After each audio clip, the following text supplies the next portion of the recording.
ಮರಗಳನ್ನ ನಮ್ಮ ಮಕ್ಕಳು ಅಂತ ಭಾವಿಸ್ತಾ ಇದ್ದೀವಿ. ನಮ್ಮ 18,000 ಮಕ್ಕಳನ್ನ ಕಗ್ಗೊಲೆ ಮಾಡ್ತಾ ಇದೆ ಈ ಸರ್ಕಾರ. ಯಾವ ಕಾರಣಕ್ಕೂ ಕೂಡ ಈ ಒಂದು ಕಾರ್ಯಕ್ರಮ ಯೋಜನೆ ಆಗಕ್ಕೆ ಬಿಡಲ್ಲ.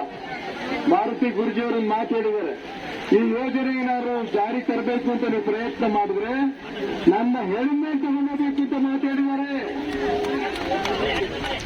ನಾನು ನಿಮ್ಮೆಲ್ಲರ ಪರವಾಗಿ ಹೇಳಕ್ಕೆ ಇಷ್ಟಪಡ್ತೇನೆ, ಮಾರುತಿ ಗುರೂಜಿಯವರ ಈ ಮಾತು ಹೇಳಕ್ಕೆ ನಂಗೆ ನೋವಾಗುತ್ತೆ. ಅವ್ರು ಸತ್ತು ಅವ್ರ ಮೇಲೆ ಹಣ ಅವ್ರು ಹೇಳಿದ ಮೇಲೆ ಯೋಜನೆ ಆಗ್ಬೇಕಾ? 50 ಟಿಎಂಸಿಯಲ್ಲಿ 15 ಟಿಎಂಸಿಯಲ್ಲಿ ಇಷ್ಟು ನೀರಿನ ಪ್ರಮಾಣ ಕಡಿಮೆ ಆಗಿದೆ. ಲಿಂಗನಮಕ್ಕಿ ವಿದ್ಯುತ್ ಅನ್ನ ಇವತ್ತಿನ ಬಹುಶಃ ಸದ್ಯದಲ್ಲಿ ಸ್ಥಗಿತ ಮಾಡ್ತೇವೆ ಅಂತಕ್ಕಂಥ ಹೇಳಿಕೆಯಿಂದ ಕೊಡ್ತಾ ಇದ್ದಾರೆ. ಯೋಚನೆ ಮಾಡಿ, ಯಾವ ವಿದ್ಯುತ್ತಿಗಾಗಿ ನೀರು ಸಂಗ್ರಹ ಮಾಡಿ ನೀವು ಬೆಳಕು ಕೊಡ್ಲಿಕ್ಕೆ ಹೊರಟಿದ್ದೀರೋ ಆ ಲಿಂಗನಮಕ್ಕಿಯ ವಿದ್ಯುತ್ ಸರಬರಾಜು ಇವತ್ತು ನಿಲ್ಲಿಸಲಿಕ್ಕೆ ಹೊರಟಿದ್ದೀರಿ ನೀರಿಲ್ಲದೆ ಅಂತ ಅರ್ಥ ಮಾಡ್ತಾರೆ. ಇದು ಕಾರಣಕರ್ತರು ನೀವೇ, ಸ್ವಯಂಕೃತ ಅಪರಾಧಿಗಳು. ಯಾಕಂದ್ರೆ ಹಿಂದೆ ಲಿಂಗನಮಕ್ಕಿ ಆದ ಸಂದರ್ಭದಲ್ಲಿ ಲಕ್ಷಾಂತರ ಎಕರೆ ಜಾಗವನ್ನ, ಅರಣ್ಯ ಭೂಮಿಯನ್ನ ತೆಗೆದ್ರೆ ನೀರಿನ ಪ್ರಮಾಣ ಕಡಿಮೆ ಆಯಿತು.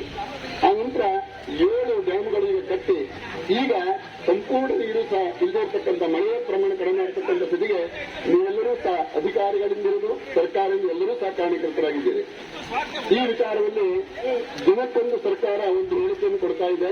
ಅಲ್ಲದೆ 18 ಯೋಜನೆಗಳ ಮಂಜೂರಾತಿ ಬಗ್ಗೆ ರಾಜ್ಯದ ಮಾನ್ಯ ಮುಖ್ಯಮಂತ್ರಿಗಳು ಕೇಂದ್ರ ಸರ್ಕಾರಕ್ಕೆ ಪತ್ರವನ್ನು ಬರೆದು 18ನೇ ವಿಷಯವಾಗಿ ನಮ್ಮ ಶರಾವತಿ ಪಂಪ್ ಸ್ಟೋರೇಜ್ ಬಗ್ಗೆ ಇದನ್ನ ಅನುಮತಿ ಕೊಡಬೇಕು ಅಂತ ಪ್ರಧಾನಮಂತ್ರಿಯವರಿಗೆ ಪತ್ರ ಬರೀತಾರೆ. ನೇರವಾಗಿ ಭೇಟಿ ಆದಾಗ ಸಹ ಲೇಖನ ಕೊಡ್ತಾರೆ. ಅಂದ್ರೆ ಇವರಿಗಿನ್ನೂ ಸಹ ಆ ದುರಾಸೆ ಮುಗಿಲಿಲ್ಲ ಅಂತ ಅನಿಸ್ತಾ ಇದೆ. 2,400 ಕೋಟಿಯಿಂದ ಪ್ರಾರಂಭವಾದಂತ ಈ ಯೋಜನೆ ಇವತ್ತು 10,500 ಕೋಟಿಗೆ ಟೆಂಡರ್ನ ಕರೆದುಕೊಂಡ್ರು. ಈಗ ಮತ್ತೆ ಬಜೆಟ್ನಲ್ಲಿ 12,000 ಆಯಿತು. ಈಗ 15,000 ಕೋಟಿಗೆ ಅದು ಮುಟ್ಟಿಕೊಂಡಿದೆ. ಯಾಕೆ ಬೇಕು ಇದು ಯೋಜನೆ? ಇದನ್ನ ದುಡ್ಡು ಮಾಡತಕ್ಕಂಥ ಯೋಜನೆ ಬೇರೆ ಅಲ್ಲ. ಒಂದೆಡೆಗೆ 16,000 ಮರವನ್ನು ಕಡಿತೇವೆ ಅಂತ ಹೇಳ್ತಾ ಇದ್ದಾರೆ. ಇನ್ನೊಂದೆಡೆಗೆ ಅಧಿಕೃತವಾಗಿ ಫಾರೆಸ್ಟ್ ಇಲಾಖೆ ಸಂಬಂಧಪಟ್ಟಂತಹ ಪರಿವೇಶ ಪೋರ್ಟಲ್ ಅಲ್ಲಿ 1.5 ಲಕ್ಷ ಮರಗಳ ಕಡಿತ ಬಗ್ಗೆ ಅವರು ಅಧಿಕೃತವಾಗಿ ಒಂದು ಮನವಿಯನ್ನು ಮಾಡಿಕೊಳ್ತಾರೆ.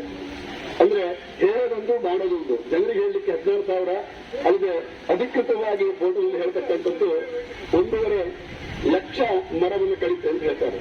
ಅಂದ್ರೆ ಏನೊಂದು ಮಾಡ್ಲಿಕ್ಕೆ ಹೊರಟಿದ್ದೀರಿ, ಮುಂದಿನ ಜನತೆಗೆ ನೀವು ಏನು ಕೊಡ್ಲಿಕ್ಕೆ ಹೊರಟಿದ್ದೀರಿ? ಇಷ್ಟಕ್ಕೂ ಸಹ ಕರೆಂಟಿನ ಅನಿವಾರ್ಯತೆ ಅಂತ ಹೇಳ್ತಾರೆ.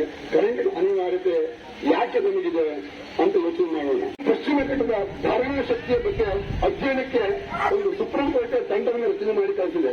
ಆ ತಂಡ ಕೊಟ್ಟಂತ ಉತ್ತರ ಏನಂತಂದ್ರೆ, ಯಾವುದೇ ಕಾರಣಕ್ಕೂ ಸಹ ಆಗಿರ್ತಕ್ಕಂಥ ಅನಾಹುತಗಳನ್ನ ತುಂಬಲಿಕ್ಕೆ ಇನ್ನು 100 ವರ್ಷ ಹೋದ್ರೂ ಸಹ ಸಾಧ್ಯ ಇಲ್ಲ, ಯಾವುದೇ ಕಾರಣಕ್ಕೂ ಸಾಧ್ಯ ಇಲ್ಲ. ಆದ್ರೆ ಮತ್ತೆ ಈ ಯೋಜನೆ ಮಾಡಿದೆ ಅಂತ ಆದ್ರೆ ಇದು ತುಂಬಲಾರದ ನಷ್ಟ ಆಗ್ತದೆ ಅನ್ನೋದನ್ನ 2017ರಲ್ಲಿ ಬಂದಂತಹ ನಿಯೋಗ ಸುಪ್ರೀಂ ಕೋರ್ಟ್ಗೆ ವರದಿಯನ್ನು ಕೊಟ್ಟಿದೆ, ಗೌರ್ಮೆಂಟ್ಗೆ ವರದಿಯನ್ನು ಕೊಟ್ಟಿದೆ. ಹಾಗಾಗಿ ಆ ವರದಿಯನ್ನ ಇರುವ ಸಂದರ್ಭದಲ್ಲಿ ಇಂಥದ್ದೊಂದು ಯೋಜನೆ ನೀವು ಮಾಡ್ತೀರಿ ಅಂತ ಆದರೆ ನಿಮ್ಮ ನಿಲುವೇನು? ಹಣ ಮಾಡುವುದು ನಿಮಗೆ ಯೋಚನೆ ಮಾಡಿ. ನೀವು ಏನು ಮಾಡ್ತಾ ಇದ್ದೀರಿ?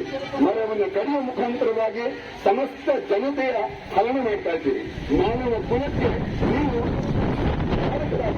ನಾವು ಧರಣಿ ಕೂಟ ಸಂದರ್ಭದಲ್ಲಿ ಮುಂಚೆನೆ ತಿಳಿಸಿದ್ದೀವಿ ಸರ್ಕಾರಕ್ಕೆ. ಕಮಿಷನ್ ತಗೊಂಡು ಮನವಿ ಸ್ವೀಕಾರ ಮಾಡ್ತೀನಿ ಅಂತ ಹೇಳಿದ್ರು. ಮಳೆ ಬರ್ತಾ ಇದ್ರು ಕೂಡ 5,000-6,000 ಜನ ಇರ್ಬೇಕಾದ್ರೆ 108 ಬಸ್ಸಲ್ಲಿ ಬಂದರೂ ಕೂಡ ಸರ್ಕಾರ ಮನವಿ ತಗೊಂಡಂತ ಯೋಗ್ಯತೆ ಸರ್ಕಾರಕ್ಕಿಲ್ಲ. ಇದರ ವಿರುದ್ಧ ಖಂಡನೆ ಮಾಡ್ತಾ ಇದ್ದೀವಿ. ಇದರಿಂದ ನೇರವಾಗಿ ಕೆಪಿಸಿಗೆ ಹೋಗ್ತೀವಿ. ಕೆಪಿಸಿ ಅಧಿಕಾರಿಗಳ ಮುಂದೆ ನಾವು ಮತ್ತೆ ಅವ್ರ ಮನವಿ ಕೊಡುವಂತ ಪ್ರಯತ್ನ ಮಾಡ್ತೀವಿ. ಅವ್ರು ಅಲ್ಲಿ ಏನ್ ಮಾಡ್ತಾರೆ ನೋಡ್ತೀವಿ.